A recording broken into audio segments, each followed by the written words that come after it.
Assalamualaikum warahmatullahi wabarakatuh. Kembali lagi dengan saya Septian Hadi Wijaya, calon guru penggerak angkatan 9 dari SMP Negeri 37 Surabaya.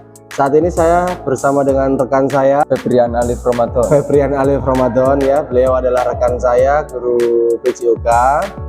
Ya, jadi nanti kita akan berbincang-bincang masalah terkait dengan supervisi akademik, yaitu observasi. Oke, baik. Terima kasih Pak Febri sudah hadir di perbincangan kali ini. Ya, ini terkait dengan supervisi akademik Pak yang akan kita lakukan nanti ya. Tujuannya adalah untuk mengetahui dan juga mengevaluasi kegiatan pembelajaran yang Bapak akan lakukan di kegiatan pembelajaran, dan untuk pasca observasi ini yaitu memastikan bahwa Bapak telah siap merencanakan kegiatan pembelajaran, begitu ya? Ya. Oke, nah pertama Pak yang ingin saya ketahui ya, yaitu terkait dengan tujuan pembelajaran ini ya. Ya, terima kasih atas kesempatannya. Yang jelas, yang pertama materi yang akan saya bawakan ke anak-anak, yang akan saya sampaikan ke anak-anak, yang pertama yaitu terkait dengan senam irama. Oke, senam irama. Tujuan pembelajarannya yaitu yang pertama, siswa harus mengetahui bagaimana cara gerak langkah kaki pada senam irama, dan yang kedua adalah gerak ayunan lengan pada senam irama.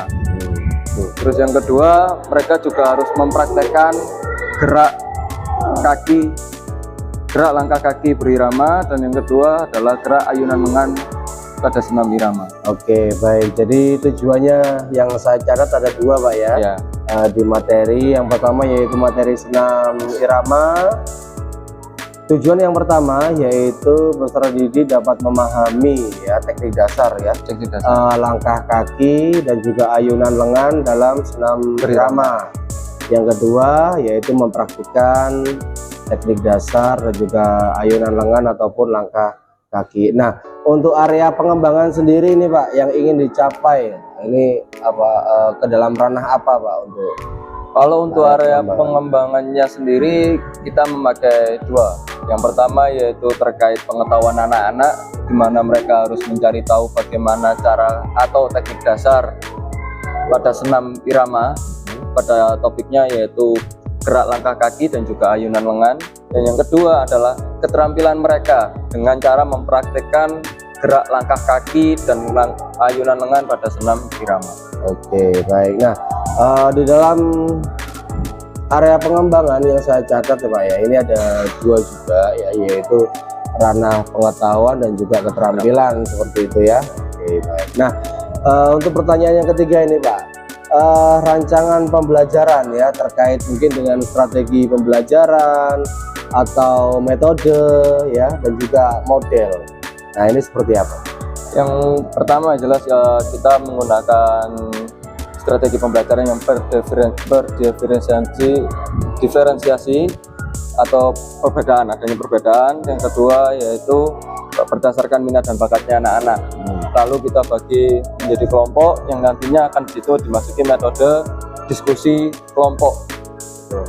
Dan yang terakhir adalah modelnya yaitu PBL, Problem Based Learning. Itu yang kita pakai. Oke, siap. Jadi Bapak telah merencanakan di modul ajar atau RPP-nya bahwa menggunakan strategi berdiferensiasi berdasarkan minat dan bakat ya. Jadi minat dan bakat itu ada tiga Pak ya, berdasarkan kinestetik, ada visual ya, jadi seperti itu. Nah, untuk metodenya sendiri yaitu ada tadi yang saya catat, ada diskusi kelompok dan juga penugasan ya. Oke, lalu yang selanjutnya ada model pembelajaran problem based learning yang akan disampaikan. Nah, oke, itu tadi. Untuk yang pertanyaan keempat Pak ya, mungkin pertanyaan yang terakhir yaitu media pembelajaran apa yang akan Bapak gunakan ketika pembelajaran nanti? Kalau media pembelajaran mungkin kita akan menggunakan sumber dari internet, yaitu YouTube. Jadi kita nanti akan membagi kelompok. Di situ nanti masing-masing kelompok akan mendapatkan tugas masing-masing yaitu senam SKJ, yang dimana akan dibedakan tahunnya untuk memenuhi strategi pembelajaran yang berdiferensiasi itu. Oke, baik. Kira-kira Pak, kapan kegiatan pembelajaran akan Bapak lakukan dan di kelas apa? Kalau untuk kegiatan pembelajaran sesuai jadwal itu akan dilaksanakan pada hari Selasa di kelas 7B. Oke, berarti besok Pak ya, hari Selasa di kelas 7B. Oke, baik. Terima kasih Pak Febrian Alias Ramadan ya, selaku rekan saya PJK. Kita mungkin akan mengakhiri kegiatan ini yang akan kita lanjutkan ke kegiatan observasi di kelas nanti ya. Oke, baik, saya akhiri. Assalamualaikum warahmatullahi wabarakatuh. Assalamualaikum warahmatullahi wabarakatuh. Waalaikumsalam warahmatullahi wabarakatuh. Selamat pagi, salam sejahtera bagi yang beragama lain. Bagaimana kabarnya hari ini? Baik? Baik. Ada yang sakit? Ada yang nggak masuk hari ini ketua kelas? Berapa anak yang nggak masuk? Siapa? Aduh, oke. Kenapa? Sakit. Ya, hari ini kita akan belajar tentang senam irama. Senam irama, pokok pembelajaran kita hari ini yaitu mempelajari yang pertama gerak kaki pada senam irama. Dan yang kedua, ayunan lengan pada gerak senam irama. Jadi nanti setelah ini kita akan bagi kelompok. Setelah kita bagi kelompok, masing-masing kelompok akan melihat video senam SKJ. Masing-masing kelompok akan mendapat video SKJ dengan tahun yang berbeda. Tahunnya beda-beda. Ada yang SKJ 2018, ada yang SKJ 2014, dan ada yang SKJ 2022.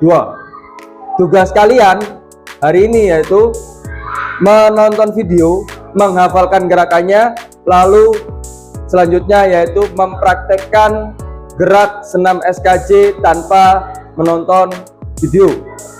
Jadi kalian boleh melihat, menghafalkan. Kalau kalian khawatir lupa, kalian boleh mencatatnya di kertas. Gerakannya apa, urutannya bagaimana, gerak kaki atau gerak tangannya bagaimana. Sampai sini paham? Ada yang ditanyakan? Oke, kalau gitu silakan duduk sesuai kelompoknya masing-masing. Sekarang silakan duduk sesuai kelompoknya masing-masing. Saling berhadapan duduknya. Pakai dua bangku boleh. Berhadapan depan belakang bisa. Yuk, langsung gerak ke kelompoknya masing-masing.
Setelah tadi belajar nonton videonya, sekarang tugasnya kalian yaitu mempraktekkan video yang sudah kalian lihat tadi.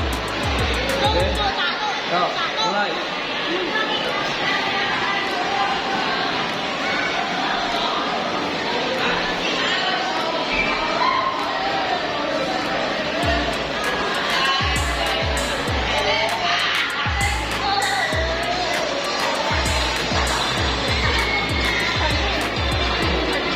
Samakan gerakannya. Ini berat, Pak.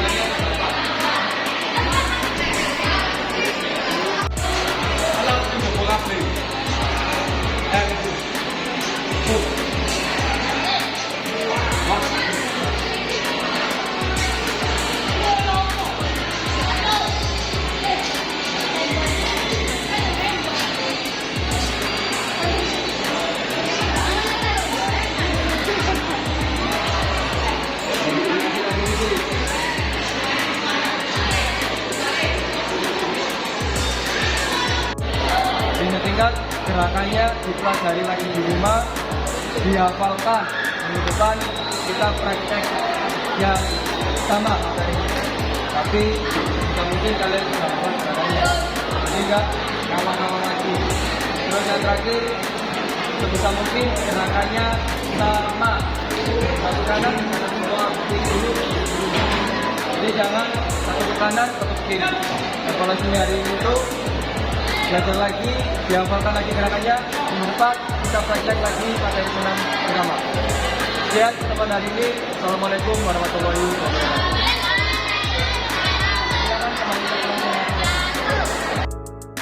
Assalamualaikum warahmatullahi wabarakatuh. Bersama dengan saya Septian Hadi Wijaya, calon guru penggerak angkatan 9 dari SMPN Negeri 37 Surabaya. Sekarang saya tidak sendirian, dibantu oleh rekan saya yaitu Bapak Febrian Alif Ramadan dan juga PEPP saya yaitu Pak Arika. Selamat pagi Pak. Pagi. Oke, terima kasih sudah hadir di sini. Jadi untuk pertemuan kali ini kita akan membuat video pasca observasi. Langsung aja pertanyaan pertama ya dari kepada Pak Alif Febrian Ramadan. Nah, setelah kemarin kita melaksanakan pra observasi dan juga observasi, nah bagaimana nih Pak perasaan Bapak terkait dengan kegiatan yang telah Bapak lakukan? Ya, pastinya yang pertama senang ya karena proses pembelajaran berjalan dengan lancar, terus metode yang kita pakai juga bisa dijalankan dengan anak-anak yang cukup baik, yang pastinya kita puas dengan proses pembelajaran. Oke, berarti cukup puas Pak ya dengan menggunakan metode yang baru yaitu metode Diferensiasi. Oke, berdiferensiasi. Nah, terkait dengan itu, apakah Bapak mengalami kendala-kendala atau kesulitan dalam pelaksanaan pembelajaran? Untuk kesulitan mungkin tidak seberapa berat ya, mungkin hanya kita harus memahami banyaknya macam jenis senam tersebut dan kita harus bisa mengoreksi ataupun juga bisa mengamati gerakan anak-anak sesuai dengan tujuan pembelajaran kita, dimana setiap tahun kan pasti ada perubahan ataupun tambahan gerakan dari aplikasi masing-masing senam. Oke, Jadi itu sih harus kita memahami dulu baru kita bisa mengoreksi ataupun memberi penilaian kepada anak. Oke, baik. Untuk mengingatkan kembali tentang kompetensi yang telah Bapak kembangkan kemarin, untuk kompetensinya kemarin ada dua ya, yaitu kompetensi Pengetahuan dan keterampilan. pengetahuan dan keterampilan. Baik. Nah, terkait dengan kompetensi yang dikembangkan, apakah ada kendala tentang kompetensi atau merasa kesulitan? Apakah ini sudah tercapai atau belum, tingkat ketercapaiannya dari Mungkin kompetensi? kalau secara kompetensi dari dua kompetensi itu, untuk secara pengetahuan mungkin anak-anak bisa cepat tangkap ya. Untuk keterampilan kan karena kita juga tahu beberapa anak tidak memiliki motor yang sama.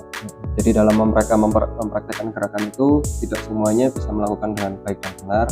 Jadi kendalanya kita harus mengoreksi itu dan mengajari mereka bagaimana cara bergerak atau langkah kaki, begitu juga ayunan lengan dengan baik dan benar. Membenahi itu. Ya, jadi sesuai dengan tujuan pembelajarannya. Pembelajaran. Nah, untuk sebelum ini masuk ke perencanaan Pak, sebelum memasuki observasi, nah apa yang Bapak lakukan ketika mau melaksanakan kegiatan pembelajaran? Yang pasti kita harus menyusun rencana program pembelajaran atau RPP yang disesuaikan dengan modul ajar yang kita punya. Kita sesuaikan dengan SDM yang ada di sini, fasilitas sarana prasarana yang ada di sini, kita susun dalam RPP yang kemudian kita terapkan dalam proses Pembelajaran. Pembelajarannya menggunakan pembelajaran PBL, PBL. Program Based Learning. Nah, untuk strateginya sendiri Pak? Kalau kemarin kita strateginya menggunakan diskusi kelompok sih. Jadi dari masing-masing kelompok kita beri video yang berbeda-beda, lalu kita meminta mereka untuk mengamati, memahami, lalu mempraktikkan. Video yang berbeda-beda ya? Iya. Oke, untuk video yang berbeda-beda ini apakah sudah untuk minat dan bakatnya mereka, lalu gaya belajarnya apakah sudah diketahui Pak? Ya, yang pasti untuk minat dan bakatnya juga sudah sebelum kita melakukan pembelajaran sudah kita berikan form yang namanya minat bakat tersebut, dan di dalam RPT itu sudah ada. Lalu dari situ kita yang akhirnya membuat diferensiasi dari materi pembelajaran dari titik-titik. Oke, berarti sudah ya, sudah direncanakan dengan baik. Nah, untuk tadi strategi sudah, metodenya sudah, dan juga apa namanya model pembelajarannya sudah ya, tadi PJBL yang saya tanyakan. Nah, ini hal yang ingin dikembangkan lagi, potensi yang ingin dikembangkan lagi ini apakah ada selain dari kompetensi keterampilan dan juga pengetahuan?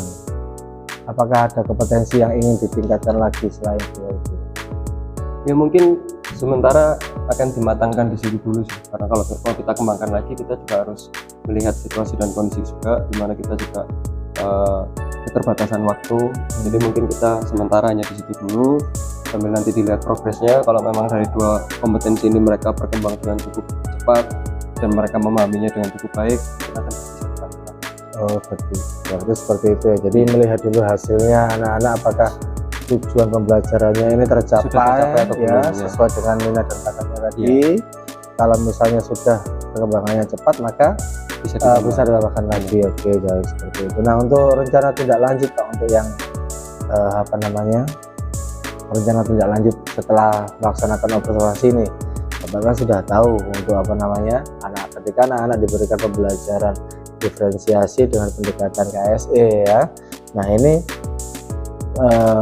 misalnya mendapatkan hasil yang bagus. Nah, rencana tindak lanjutnya ke depannya itu seperti apa Pak?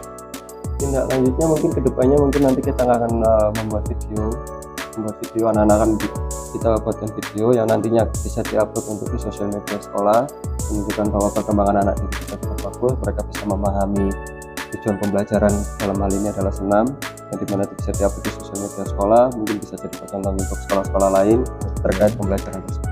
Oke, berarti nanti akan dikembangkan atau di upload di media sosial ya, untuk rencana tindak lanjutnya. Apabila ada perkembangan yang bagus maka akan dipublikasi. Oke, baik. Untuk pertanyaan terakhir Pak, ya, kesannya bagaimana? Kesan untuk, karena kan sebelumnya sudah melaksanakan. Nah, ini kesannya dengan pembelajaran yang konvensional ini seperti apa kesannya? Ya, kesannya menurut saya cukup baik untuk anak-anak dan cukup baik untuk Bapak Ibu guru tentunya, karena kita juga sebagai guru harus merencanakan semuanya. Kita juga di sisi lain kita menuntut anak-anak belajar, tapi kita juga belajar dalam hal ini adalah tertib administrasi, dan yang kedua anak-anak juga belajar berdiskusi, memahami dengan banyaknya pemikiran. Mereka harus berdiskusi, memahami satu gerakan yang sama dan harus menciptakan atau mempraktekkan gerakan yang sama, menyatukan persepsi, dan akhirnya mereka yang berbeda-beda bisa untuk tidak harus sama dalam satu kelas, tapi bisa berbeda dengan adanya diferensiasi. Oke, berarti seperti itu ya, dengan adanya diferensiasi bisa mewadahi anak-anak ya, sesuai minat dan bakatnya masing-masing. Oke, baik. Oke, baik, itulah tadi percakapan pasca observasi. Saya akhiri. Assalamualaikum warahmatullahi wabarakatuh.